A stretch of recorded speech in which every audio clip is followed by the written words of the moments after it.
मित्राणि, अद्य भवतां कृते एकः प्रश्नः अस्ति। वेदस्य चक्षुः किम्? भवन्तः न अवगच्छन्ति? अहं कथयामि। वेदस्य चक्षुः अस्ति ज्योतिषम्। आगच्छन्तु पश्यामः किमस्ति ज्योतिषं, किमस्ति ज्योतिषशास्त्रम्।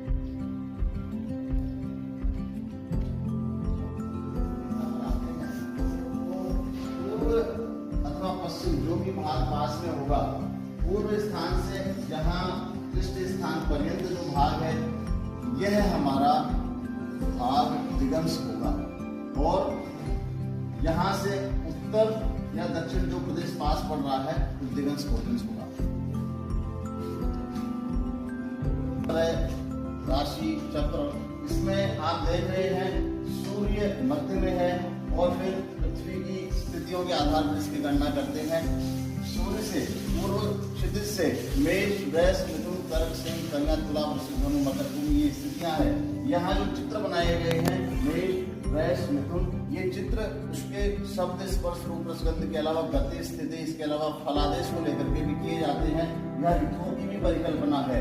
हम षड ऋतुओं की जो जानकारी है यहाँ इससे हम इससे प्राप्त कर सकते हैं। ग्रहों की कक्षाओं के अंतर दो प्रकार का है। आर्यभट्ट ने अर्वाचीन आधार पर इसको स्थापित किया है और प्राचीन भारतीय परंपरा पृथ्वी को केंद्र मान के गणना करती है। यहाँ हम दोनों को देख रहे हैं। पृथ्वी की गणना करने पर पृथ्वी केंद्रवर्ती है, पृथ्वी के ऊपर चंद्रमा की कक्षा है, फिर बुध, शुक्र, सूर्य, मंगल, शनि, इस प्रकार से कक्षाओं की स्थितियां रहती है। जबकि हम अर्वाचीन पद्धति को यदि देखें, जिसको कि आर्यभट्ट ने भी मान्यता दी है, तो यहाँ पर सूर्य केंद्र में है, सूर्य से आगे बुध, शुक्र, पृथ्वी की कक्षा है जिसके उपग्रह के रूप में चंद्रमा भ्रमण करता है।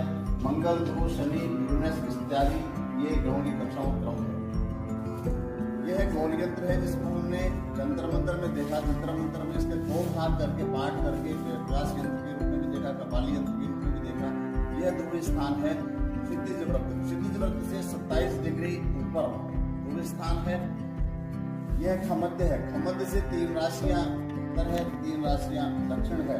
इससे गोल का, अयन का, राशियों की स्थितियों का, ग्रहों के भ्रमण का, क्रांति, अग्रह इत्यादि सबका साधन करते हैं। यह हमारे ज्योतिष में सबसे महत्वपूर्ण यंत्र है। शंकु यंत्र है। जब हम पलभा का साधन करते हैं, सूर्य सायन में तुला में 22 मार्च 23 सितंबर को जब रहता है, तो इस शंकु की जो छाया पड़ रही है ठीक मध्याह्न काल में यहाँ आती है, दक्षिणोत्तर रेखा पर पड़ती है। दक्षिणोत्तर रेखा में जब सूर्य की शंकु की छाया पड़ रही है, तो हम यहाँ से अंगुलात्मक मान की गणना करते हैं। अंगुलात्मक मान की गणना करके हम पलभा का साधन करते हैं। पलभा के